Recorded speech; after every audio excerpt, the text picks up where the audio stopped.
todos e todas, boa tarde. Esse é nosso encontro, Reflexões à Luz do Espiritismo.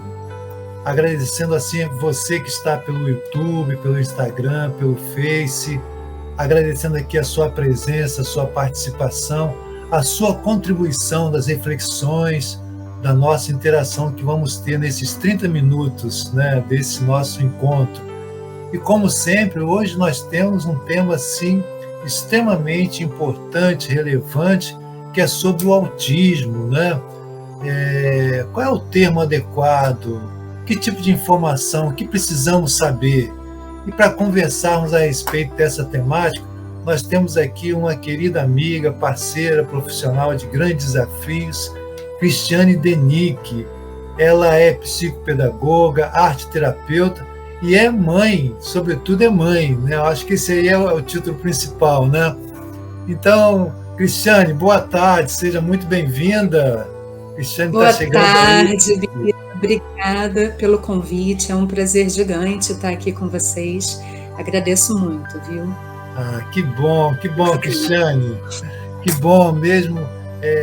Como eu estou falando aqui na apresentação, né, para os nossos ouvintes que estão nos acompanhando, né, os nossos internautas estão chegando aí, eles vão estar deixando as reflexões e a gente vai interagindo, colocando algumas dicas depois, né, respondendo. Mas, Cristiane, além, né, de toda a sua formação, que é vasta, né, a gente só falou uma parte dela aqui, sim, né, sim. Presenciou um pouco aí da sua competência nos anos que a gente trabalhou junto, mas eu queria que você falasse, inicialmente explicasse o que vem a ser mãe em uma maternidade neurodiversa. Eu realmente não sabia desse termo. Bacana. Um pouquinho, que conceito é esse? Certo, eu sei. Autismo, Perfeito. Achei ótima essa pergunta. Eu sempre me apresento, quando alguém me pergunta, antes de qualquer titulação, como mãe dentro de uma maternidade neurodiversa, né? Primeiro pensando o termo maternidade, né? Porque maternidade, ela é uma função social, então eu acho sempre importante trazer esse caráter da maternidade, né? A maternidade é uma ação que está a serviço da sociedade, a gente tem que ter esse parâmetro. A mulher que assume, né, essa titulação, ela absorve boa parte da vida dela para o cuidar, né? A gente está falando de um cuidado que é um cuidado que está ali full time muitas vezes, né? Nós temos muitas mães aí que vivem maternidade solos, enfim. Dentro da maternidade neurodiversa, isso é bastante comum, né? Você ter mulheres que estão aí dentro dessa caminhada sozinhas. E aí, quando você tem a neurodiversidade dentro dessa maternidade, esse caráter social da maternidade ganha mais relevância ainda. Por quê? Porque a gente está falando, né? Esse termo neurodiverso, ele vem para sobrepor o termo atípico, né? Antes a gente falava de maternidade atípica. Mas, para eu falar atípico, eu parto do pressuposto de que existe um cérebro típico, né? Que é um conceito que dentro do autismo a gente está aos poucos desmistificando. Porque o cérebro, ele é neurodiverso, né? A gente está dentro de uma realidade em que há neurodiversidade. A gente não existe um cérebro típico e um outro cérebro que, né, está fora desse contexto. A gente tem diferentes tipos de funcionamentos cerebrais, né? Cada cérebro tem um funcionamento cerebral e todos eles estão dentro de uma normalidade, né? A realidade é essa, a gente caminha para que a sociedade de alguma maneira consolide esse conceito da neurodiversidade. Então, assim, a maternidade neurodiversa é essa maternidade dessa mãe que vivencia, né, o cuidar, né, de uma criança, de um adulto, que tem um cérebro que se diferencia do que as pessoas pensavam até então como um cérebro típico, tá? Então, assim, esse termo neurodiverso, ele é mais plural, ele dá conta desse olhar da diversidade e sai da dicotomia do típico e do atípico, né? Porque para eu ser atípica, então é porque existe algo que é típico e que é consensual e que é normativo. Não, né? A gente não pensa a partir dessa normatividade. A gente pensa a partir da pluralidade e o plural é realmente o que tem que ser validado, né? Que É por bom. isso a maternidade neurodiversa. Neurodiversa. É interessante, né? Até lembrando aqui a nossa amiga Ana Cristina, que a gente falou da inclusão de pessoas com deficiência, Sim, né? Que é algo que a sociedade vem, né? Discutindo, reconstruindo conceitos, etc. Né? Sim, e aí, muito. Em relação ao autismo, aí você fica à vontade para me corrigir, né?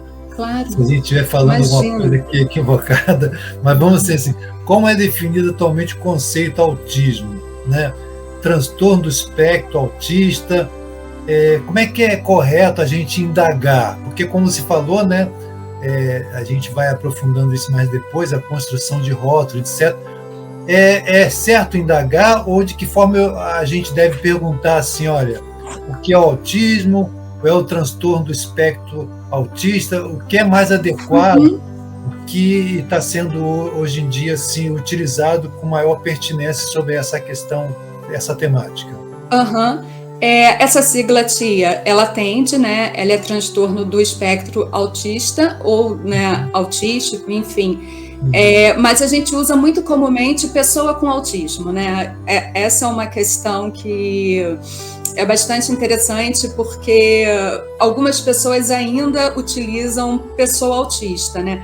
E aí, quando você fala pessoa autista, na verdade, você está qualificando aquela pessoa, aquilo é uma qualificação, você acaba reduzindo ela de alguma maneira a uma característica que é o espectro, né? Agora, quando você utiliza pessoa com autismo, não, porque você delimita ali que existe uma característica que é o autismo e que faz parte dela de fato. Então, o que a gente bate realmente bastante é nessa tecla da necessidade de se utilizar esse termo com autismo em vez de pessoa autista, né? Buscando sair dessa qualificação. O que acontece? Dentro do espectro, né, do autismo, a gente tem hoje 3 divisões.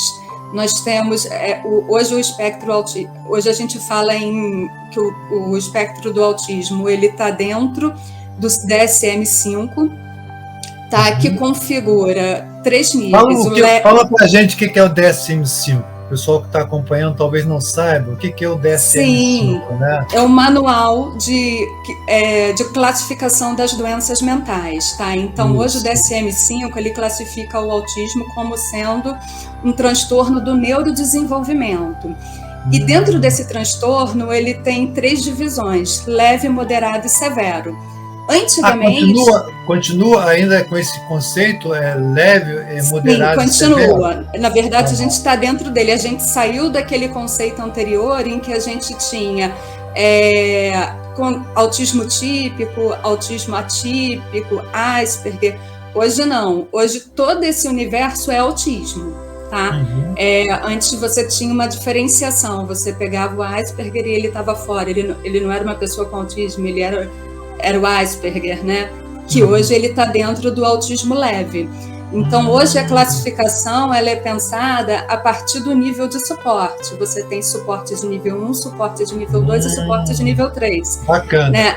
É bastante interessante porque isso facilitou muito esse olhar, né, para o autismo e até para a própria identificação do diagnóstico, que é um diagnóstico clínico, né? A gente não tem nenhum tipo de exame que seja feito para se chegar ao autismo. O diagnóstico ele é feito com base em observação.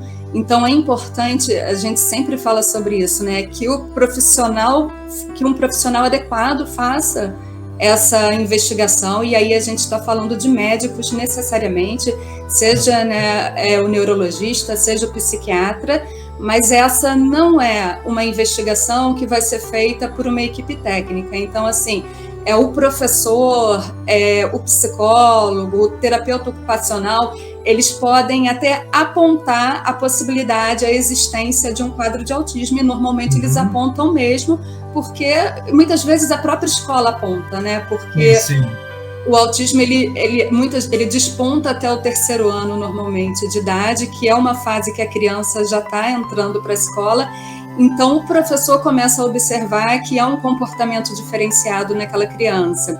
E ele faz esse apontamento para a família, apontamento muito necessário, inclusive. Mas o diagnóstico propriamente dito, ele tem que ser feito por um profissional e um profissional qualificado, né? Com certeza. Que é uma outra questão. Eu vou fechar essa parte. Uhum. Porque não basta ser um psiquiatra, né, e um neurologista, tem que ser um psiquiatra com especialização em autismo e um neurologista também com especialização na área. Ótimo, ótimo. Então a gente já está antecipando a questão diagnóstica, a gente vai aprofundar, Cristiane, que eu acho que isso aí que nos passou é essencial.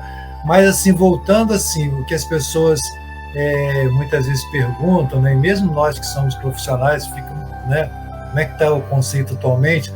Aí você traz assim que existe esse nível de percepção, de consideração, que é o leve, como é que você disse? Leve? Moderado e severo. Leve, moderado e severo. E aí você está falando assim também, que ao mesmo tempo tem o nível suporte 1. Como é que faz essa correlação? Suporte 1, 2 e 3 com o severo, leve... É exatamente isso. O leve é o nível de suporte 1, o moderado é o nível de suporte 2 e o severo é o nível de suporte 3. Então, né, quanto menor a numeração, menor o nível de suporte. Né? Digamos, essas pessoas que eram, né, denominadas como Asperger há algum tempo atrás, elas normalmente se enquadram entre o 1 e o 2, mas elas aparecem muito no 1, né, que são pessoas que não necessitam de suporte para socialização, elas têm dificuldade com isso, obviamente, né, que é uma das características que compõe o tripé do autismo, a dificuldade de socialização está ali, mas ela se dá de uma maneira que a pessoa autonomamente consegue, né, se desenvolver, se relacionar, trabalhar, enfim, ela não tem a vida dela social prejudicada. Então, essa pessoa, ela tem um grau leve e está no nível de suporte 1. Suporte 1. Isso, o suporte dela no quesito de socialização talvez se relacione a uma necessidade de terapia, de uma psicoterapia, para que ela possa pensar esse aspecto da socialização na vida dela e tá, né, dando novos encaminhamentos, facilitando essas relações que ela vai estabelecer, mas ela consegue dar conta disso sozinha, normalmente, né? Então aí quase que não é perceptível assim se não tiver um olhar mais refinado, sim, né? Sim. A criança, ela mesmo vai conseguindo se desenvolver, aquilo não está muito claro, ela vai ver não tem aquela visão clássica que talvez você vai falando no moderado severo, que fica mais evidente. Não tem, exato. Normalmente essas pessoas que estão dentro do nível 1, né, do leve, elas têm às vezes o diagnóstico, na grande maioria das vezes, bem mais tardiamente, né, porque a dificuldade é maior de se chegar a esse diagnóstico. Então, eram pessoas que algum tempo atrás elas eram consideradas, né, esquisita, aquela pessoa que entra com você no elevador, né, e desvia o olhar, né, mal te dá bom dia, passa rápido, não consegue apresentar o trabalho da escola, né, trava. Então, assim, claro que não é só isso, né? Isso eu estou falando de um quesito que é a socialização. O autismo, ele tem um tripé, né, que seria comunicação, socialização e movimentos estereotipados e repetitivos. Então, assim, a pessoa tem que preencher necessariamente esse tripé, esses 3 quesitos. Ela é prejudicada socialmente em sua comunicação e apresenta esses movimentos. Então... Esse é o 1, né? Suporte no leve, né? Não, esse tripé, ele aparece para todos os níveis. Sim, mas estou dizendo que essa característica está falando assim, inicial desse suporte, que precisa de suporte 1 é o leve, né? Sim, e essas, por exemplo, o movimento, né, repetitivo dentro do nível de suporte 1, que é o leve, muitas vezes ele vai aparecer com balançar de pé, aquela coisa de você estar muito tenso, ou você está com uma caneta Bic e você fica ali balançando aquela caneta. Ele vem de uma maneira mais moderada, mais branda, mas ele se apresenta também. Também. É bem interessante sutil, observar. Né? Isso. Então, gente, quem está chegando aqui agora, pelo YouTube, pelo Instagram, pelo Face, nós estamos conversando aqui com a nossa querida Cristiane Denick, especialista, mãe de pessoa com autismo, tá certo? Isso, perfeito, perfeito. Porque pessoa assim, com autismo. Com autismo, quando a gente trabalhou com a Ana, assim, pessoa com deficiência, então é pessoa com mas autismo, é bem né? isso. E assim, em relação ao autismo, é também classificado como um tipo de deficiência. Esse é um outro debate, mas que eu acho importante também de ser pontuado. Porque, assim, esse foi um ganho realmente da causa do autismo, né? A gente fez todo um movimento para que pudesse haver essa classificação, para que as pessoas com autismo pudessem estar compreendidas dentro do grupo de pessoas com deficiência. Porque justamente é um espectro. Então, assim, você pode tanto ter essa pessoa que tem esse grau mais leve, como você pode ter uma pessoa com um grau extremamente severo e que demanda, né, um nível de suporte tão grande que ela realmente, infelizmente, talvez não consiga, enfim, estar no mundo do trabalho, se incluir, né, de maneira mais autônoma mesmo. E aí é importante, né? E aí, pela legislação hoje, essas pessoas com autismo, independente do grau 1 ao grau 3, elas são compreendidas como pessoa com deficiência também.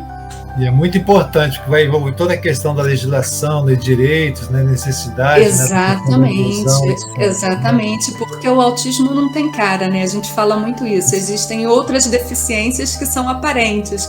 O autismo não. Então, assim, um exemplo que eu dou, né? O meu filho Pedro, ele é classificado como grau de moderado a severo. Apesar dele ter essa classificação e de muitas vezes ele se desorganizar, a gente tinha muita dificuldade de poder ser atendido na fila preferencial, porque a aparência dele é uma aparência... Não diz nada, né? Não diz nada. E se ele tiver num dia bom em que ele não está apresentando nenhuma estereotipia, tem dia que eles estão mais tranquilos, a gente realmente, as pessoas olhavam, né, com cara feia. E assim, desde que começou, né, a vigorar a lei realmente que incluiu as pessoas com autismo, né, dentro, né, das pessoas com deficiência, isso melhorou muito, muito mesmo. E é um direito, né? Com certeza. Olha, muito bom. As pessoas estão entrando aqui, já deixando os seus comentários, né? Agradecemos aqui a participação de todos e a gente vai interagindo aí na medida do possível, né? Mas deixa aí a sua indagação, a sua reflexão. Então, Cristiane, aí nós falamos, né, do leve, e agora você poderia falar um pouquinho do moderado, do severo, né? Sim, claro. Para que a gente possa dar assim, esse panorama, que eu acho que aí a gente já está conseguindo passar para os que estão nos acompanhando aqui, para todos nós mesmos, né, que estamos aqui nesse trabalho, assim, um entendimento mais claro, atual, de uma profissional e de uma mãe, né? Como você disse, é mãe de uma maternidade neurodiversa, né, que você já explicou no início do nosso encontro. Então, fala um pouquinho, então, do moderado e do severo, né? Quais são as características, né? E aí você fala do suporte 2, suporte 3, né? É muito interessante a ideia do suporte, né? É muito, muito, né? Isso está muito relacionado ao nível de suporte que essa pessoa demanda. Na realidade, essa é uma classificação que ela é bastante... ela tem que ser pensada de indivíduo para indivíduo, né? O moderado e o severo, muitas vezes, eles andam até bastante próximos. Meio fronteiriço, assim, uma coisa entre uma coisa e outra? Sim, o que acontece? Né? Exato. Eu vou do severo para a gente poder compreender o moderado. Tá? Dentro do severo, você tem muitas vezes indivíduos não verbais. No moderado, você também tem pessoas que não verbalizam, né, que têm necessidades complexas de comunicação. Assim como no severo, né? Essa é uma característica comum a esses dois níveis. Com a diferença que talvez a pessoa que está no moderado, ela consiga comunicar algumas necessidades de maneira um pouquinho mais fluida do que está no severo. Né? A pessoa que está dentro do autismo severo, muitas vezes a comunicação dela é extremamente corporal. Né? Então, essa comunicação ela pode vir a partir de uma crise, de uma autoagressão, de uma agressão ao outro. Né? Se ela se ela se desorganiza, seja em função dela não conseguir transmitir algum sentimento, alguma emoção, algo que ela esteja sentindo, ou mesmo por um excesso de estímulo do ambiente, ela vai transferir para o meio aquilo, né, de alguma forma, e aí vem dessa maneira, né, muitas vezes ruim para todos, ruim para ela, ruim para quem está perto, que é a agressão. A pessoa que está dentro do autismo moderado, ela já tem algumas vezes ferramentas, né, para poder lidar com isso. Então, às vezes, ele é um usuário de comunicação alternativa suplementar, né, que é um tipo de comunicação, né, que a gente utiliza muito dentro do autismo, que é a comunicação por imagens. E por isso que eu falei que esses níveis, às vezes, são difíceis, né, da gente identificar, porque a pessoa com autismo, ela caminha dentro deles. Você pode ter uma pessoa que inicialmente estava dentro do grau severo, que não tinha nenhuma possibilidade comunicativa, e que, com a possibilidade da comunicação pela imagem, ela sai do severo e ela vai para o moderado. Porque ela passa... Interessante, Cristiane. Olha só o que você está falando, assim, importante, quem está nos acompanhando assim, quer dizer, se eu tenho inicialmente, né, ver se é isso, um indivíduo, né, uma pessoa, quando está no grau severo, com esses recursos que são oferecidos, a comunicação alternativa, acho que a gente já caminhou até um pouquinho lá na própria escola, fala né? Já tínhamos alguma coisa nesse sentido. É verdade. Ela pode então, sair do severo e passar para o moderado, é isso que você está falando? Exatamente isso. Ela caminha dentro do espectro, né? A gente sempre fala isso, né? O autismo, ele não é uma doença, é importante a gente estar sempre batendo nessa tecla. A gente fala... importante essa afirmação, o autismo não é uma doença. Não, o autismo não é uma doença. O autismo é uma condição do indivíduo, é uma característica, né? Ele faz... É uma condição, até por isso ele é classificado como deficiência, porque é uma condição. A pessoa não deixa, ela não deixa de ser autista, isso é uma coisa, de ter autismo, né? De ter autismo, ainda que ela caminhe muito bem, que terapeuticamente ela vai evoluindo, né, muito bem, e chegue às vezes a um grau leve. Ela não deixa de lidar com as características do quadro do autismo desse espectro. As características vão estar sempre presentes. A grande questão é que ela é uma pessoa que passou por todo um trabalho terapêutico efetivo, e aí eu acho legal a gente sempre reafirmar que o caminho é terapêutico dentro do autismo. Não existe remédio, não existe milagre, sabe? A gente tem, infelizmente, né, a gente observa muito tratamentos alternativos, que eu acho que são importantes também. Sim, né? Cada um sabe os tratamentos que podem, que deseja fazer, mas assim, há de se ter um cuidado com isso, no sentido de compreender o que a gente já tem hoje como sendo referendado cientificamente. Perfeito. E aquilo que é realmente uma tentativa de cada um, individual, porque a gente vai buscar outros caminhos alternativos, e eu acho que a gente tem esse direito, mas sempre se fazendo a pergunta se esse caminho alternativo pode, de alguma maneira, prejudicar aquela pessoa. Nós já tivemos dentro, né, da realidade do autismo situações bastante complicadas, com livros e médicos propondo utilização de cloro, remédio à base de cloro com crianças com autismo, que causou perfuração intestinal, né, como se o autismo tivesse alguma relação com vermes e parasitas. Então, assim, a gente tem que ter, sabe, esse feeling de, opa, até aqui eu posso ir para tentar, porque eu creio, enfim, mas isso não vai prejudicar em absoluto, né, o meu filho, essa pessoa. E aqui não, aqui eu já não entro, porque a gente vê surgindo profissionais de todos os tipos com as mais diferentes teorias. Então, assim, eu como mãe e profissional, eu sempre comento isso. Busque o que há cientificidade, e o que há de científico é que terapia funciona, e funciona mesmo, muito é verdade. Muito bom você falar isso. Isso é muito importante, sabe? Porque bate um desespero muito grande, né? Quando você recebe o diagnóstico, e diante do diagnóstico, o que você quer muitas vezes é que aquilo não exista, né? E aí você acaba realmente aceitando todo tipo de informação, sabe? Todo tipo de tratamento.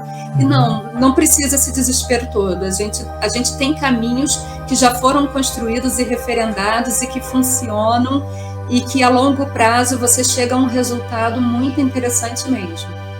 Que bom. Gente, estamos aqui, já está terminando o nosso primeiro encontro, já estamos aqui programando o nosso próximo, já estamos no finalzinho, Cristiane, mas muito bom. Então nós estamos aqui conversando com a nossa amiga Cristiane Denig, que é mãe, né, neurodiversa, tá certo? Sim. Na maternidade neurodiversa, psicopedagoga, arteterapeuta e outras formações aqui que falta espaço para estar falando. Sim. E falando dessa temática tão importante que é a questão do autismo. Então deixa aí a sua pergunta, a sua indagação, a sua reflexão de contribuição e compartilhe também, né? Esse material fica na nossa página, né? Nós temos, graças a Deus, muitas pessoas que acompanham, centenas de pessoas, milhares de pessoas que acompanham a página do MAP, e esse tema tão necessário. Então, essa fala recente, agora que você disse, Cristiane, assim, vamos buscar todos os meios, mas não podemos negar o que é de científico, né? Ter esse entendimento. E aí você está falando não só como mãe, mas como profissional. Nesses 3 minutinhos que a gente está fechando, é pouco, né? Mas fala um pouquinho da sua prática profissional, assim, como é que você tem atuado? Você também atua com pessoas com autismo? Como é que está sendo? Atuo sim. Então, na realidade, a minha prática em arte, terapia e psicopedagogia, ela nasceu a partir dessa minha relação com o autismo, né? Eu fui observando a necessidade da gente levar, né, para essas crianças, para esses adultos, práticas efetivas e que dialogassem com o desejo deles, o nível de engajamento deles, né? O que essa estrada do autismo me mostrou? Que existem muitas terapias interessantes, né? A gente tem várias terapias referendadas cientificamente, do ABA ao DIR Floor Time, que são práticas completamente, né, diferentes, mas que algumas vezes, e aí foi uma coisa que não é nem da metodologia, eu fui observando que existe no profissional, às vezes, uma tendência a querer chegar ao resultado, né? Ele quer resultado porque a família quer resultado. Sim, sim. Então, algumas vezes a prática terapêutica fica muito com foco no resultado, sabe? Na resposta. E aí eu fui observando a necessidade do processo, a necessidade de se construir esse caminho de maneira sólida. E eu comecei a perceber a necessidade do uso de recursos como a arte, como a brincadeira, como a ludoterapia, porque isso são coisas interessantes para qualquer criança, para qualquer adulto. Sim, a criatividade é uma prática nossa, né? A criatividade é parte do ser humano. Então, eu comecei a buscar estudar o autismo a partir dessa perspectiva da criatividade, que pudesse estar relacionada ao nível de engajamento dessa criança, desse adulto. E tem sido muito bacana, assim, tem sido muito legal, porque eles respondem, quando você trabalha a partir do interesse deles, a resposta é muito mais efetiva. Olha só que bacana que você está falando, a partir do interesse deles. Do interesse. E aí vem a questão da perspectiva do próprio conceito de inclusão, a partir do interesse. Exatamente, dele, né? Porque muito eu percebo às vezes, né, um olhar que desconsidera um pouco essas crianças. Ainda existe esse olhar, infelizmente, sabe? Como se elas fossem uma tábula rasa e você vai chegar com o conteúdo pronto e ela vai ter que assimilar aquilo, e se ela não assimilar, porque ela não está preparada para isso. E não é assim. A gente sabe que não é. E aí é isso, então a arte está vindo nesse sentido de estar, né, funcionando para mim como recurso dentro dessa aproximação com eles. É uma forma de expressão, né? Como eu falei, o autismo há uma grande dificuldade comunicativa, e a comunicação, ela é expressividade, né? Ela não está relacionada à fala, né? A dificuldade de comunicação no autismo, ela é ampla, ela tem a ver com corporal, com compreensão, com entendimento espacial, e a arte, ela é uma facilitadora gigante dentro do alcance dessas necessidades. E é isso. Eu estou apaixonada. Que bom, Cristiane, que bom. Estou muito feliz. Muito bom. Então, nós estamos aqui chegando ao final desse nosso primeiro encontro, né, agradecendo muito. E aí, Cristiane, nós já estamos deixando aqui marcado um convite para que você possa voltar e estar falando sobre a questão do diagnóstico, né, que a gente começou a falar nesse encontro, e que no próximo a gente vai aprofundar a importância desse diagnóstico. Sim. E alguma coisa que você já falou assim, não, existe luz ali, sabe, há o desespero, até você falar um pouco mais da sua experiência, como foi quando você recebeu esse diagnóstico, como é que foi esse processo, né? E como você vem trabalhando, que agora seu filho Pedro já está com 10 anos, né? Então já passou aí uma década, né? Nossa, muita coisa que você pode compartilhar muito com a chão. gente. Tá então você pode deixar aqui o seu até logo, né? Sim, até breve. Mas aqui, fazendo as suas despedidas, para que a gente dê um até logo e a gente possa estar no próximo encontro aprofundando as questões que a gente começou a falar hoje. Perfeito, Vitor. Claro, eu agradeço, tá? Tá aqui com vocês. E não se esgota, né? A conversa sobre o autismo é uma conversa muito rica, muito ampla, que a gente não esgota mesmo. E está sendo um prazer imenso. Espero que chegue logo esse próximo encontro para a gente poder dar continuidade aí. Com certeza. A essas falas, tá bom? E essas trocas riquíssimas que o que precisarem, né, em termos de perguntas de questionamento, a gente está aqui para responder em outros momentos também, sempre que tiverem dúvidas. Nós agradecemos aqui em nome de toda a comunidade do MAP, toda a família MAP, por esse presente que você está nos dando aqui de análise, de testemunho, né, pessoal, da profissional. E agradecemos aos nossos amigos aqui pelo Face, YouTube, né, Instagram. E em breve estaremos novamente aqui com o encontro, né? Esse encontro Reflexões à Luz do Espiritismo. Muita paz, muita luz, paz e bem, em paz.